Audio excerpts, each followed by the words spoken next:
If they keep on doing it again next year, then it's madness. And you look at this Arsenal side now, and it's disappointment here. They finished second in the league, and instead of being happy, it feels dead. It feels there's not that level of excitement. This Arsenal side this season was expected to win something, and they haven't done that this year. I think you're right, Les, and as well, I agree with what you're saying, Paul. There is progression in a lot of aspects, but I've no doubt that Arsenal and Arsenal fans and the manager will look at it as this is the big miss. This was the biggest miss of all because Manchester City have lost 9 matches this season. And for you, at the start of the year, if someone said that was going to happen, if it was only one contender, it has to be Arsenal. And for them to not be as close to Liverpool as what they've been, to some of the performances haven't been good enough, over-reliant on set pieces, not enough quality at times. And Paul's right, they need a killer in front of the goal. The only one that you would say, Liverpool have 4 of them.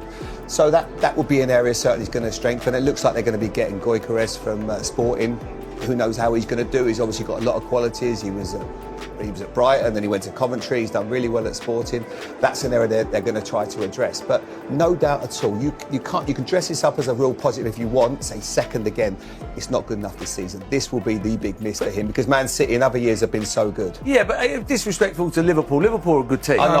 This team are not coming from nowhere. Do you know what I mean? Liverpool should have won the league last year. They were in the box seat. They get beat at home to Crystal Palace, and it went then.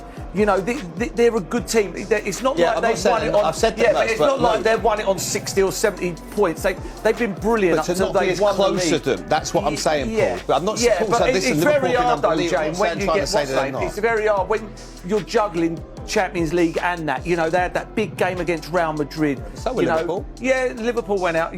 But they'd already Arsenal were chasing them at the time, and then they sort of threw their eggs into one basket, and then it was PSG because you're thinking they beat PSG, they're going to win the Champions League. Just beat Real Madrid, but Real Madrid wasn't as good as what everybody thought they were, and I think that's the thing. And this problem is with this Arsenal team is it's all right. I'm saying, and I'm trying to back them up and say they're a good team, but you've got to win something. It's not easy.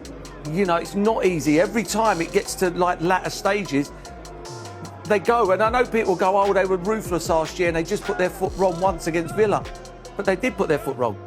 All they had to do was be patient and win that game. I was here that day and they lost the game and Man City went perfect.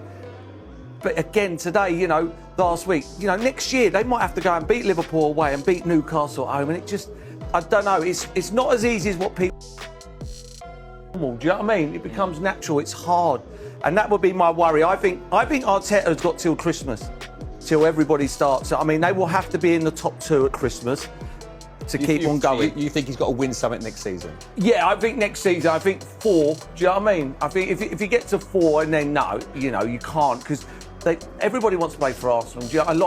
People will come to Arsenal, so it's not like they're stretching to get players. And they've got the money. For me, next year he's got to be in the top 2 by Christmas. Or?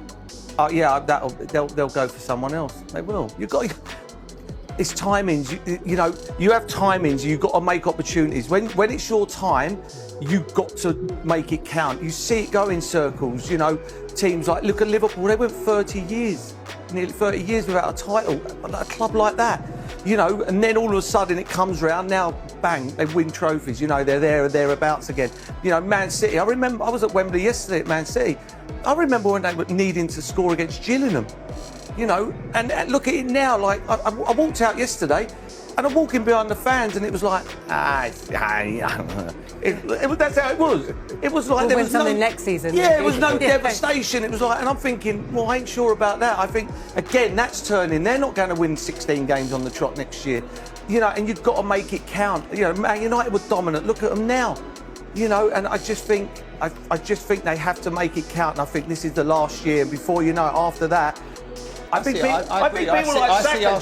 people like Saka next year, if they don't win anything, will be going, wait there, Anita, I need to start winning stuff. I want to win trophies. I see Arsenal and Liverpool. I think Manchester City have got a big rebuild. It's not going to be as easy for them as thinking that all of a sudden they're getting Rodri back and everything's going to be perfect again. It's going to be a lot more difficult than that. You've lost